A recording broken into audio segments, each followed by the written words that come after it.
Another thing you can do to piss off millennials is sit in an adjacent toilet stall and say one of 10 things. All right, keeping it going. Next, coming up to the mic, please put your hands together for Nimit Dulikov.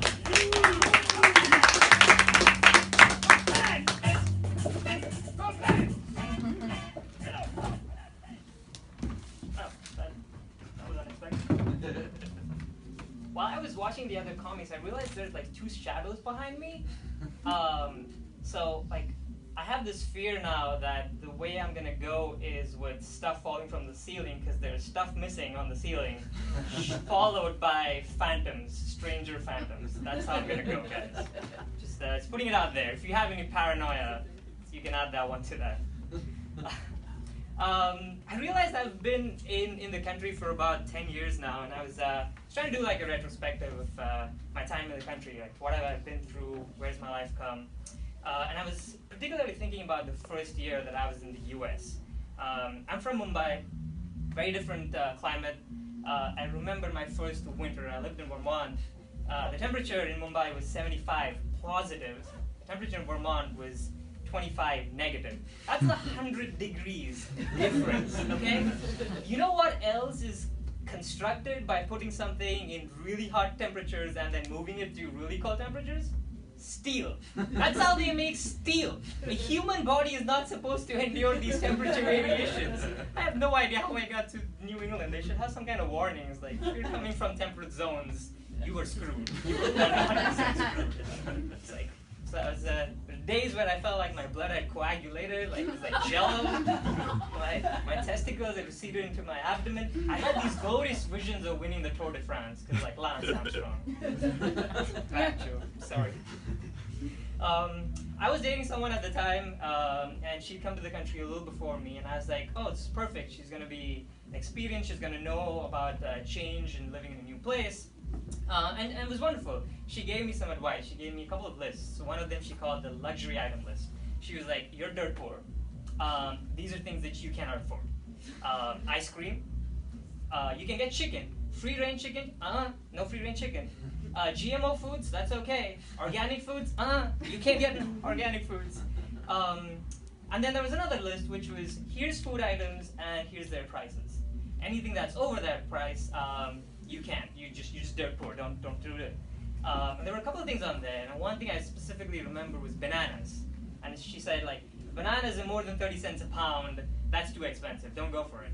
And where I live, bananas are always 50 cents a pound. So for the first year of my life in the US, I had a fiber-free diet because I couldn't get bananas. They were always expensive.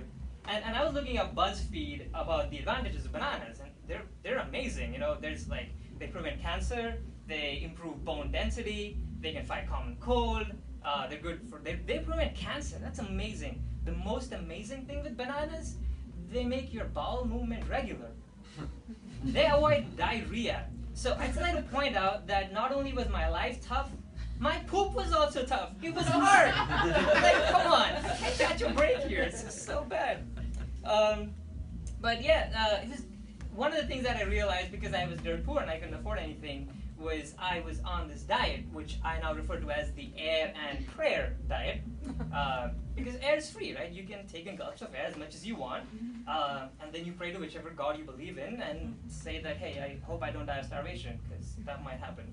So it's a great diet. I lost like 25 pounds on it, so yeah, don't beat on the diet. If you want to try it, it's amazing. You might shave a few years off your life, maybe, but it happens. Life gets hard. It's like the age-old saying, like, behind every successful person, there's another person trying to micromanage your life. Try that. You will be successful at some point, I promise you.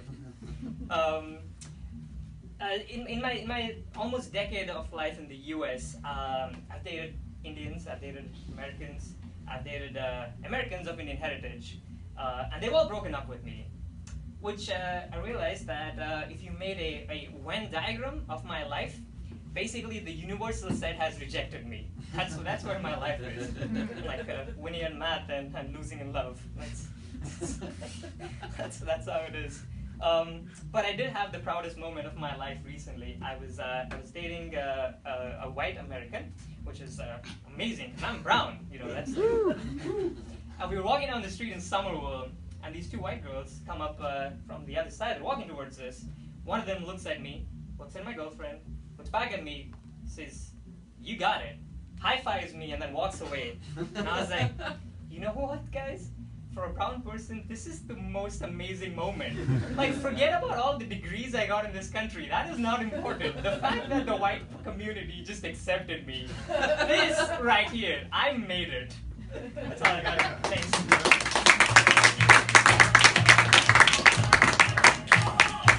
Keep going. You're gonna do it, guys. Another thing that is made using very hot temperatures and then very cold temperatures, broccoli. If you're a fan of the blanching process, which I hope you are. Also, regarding your complaint about the shadows, next mic we'll see what we can do about the physics of light. All right, we'll keep things going.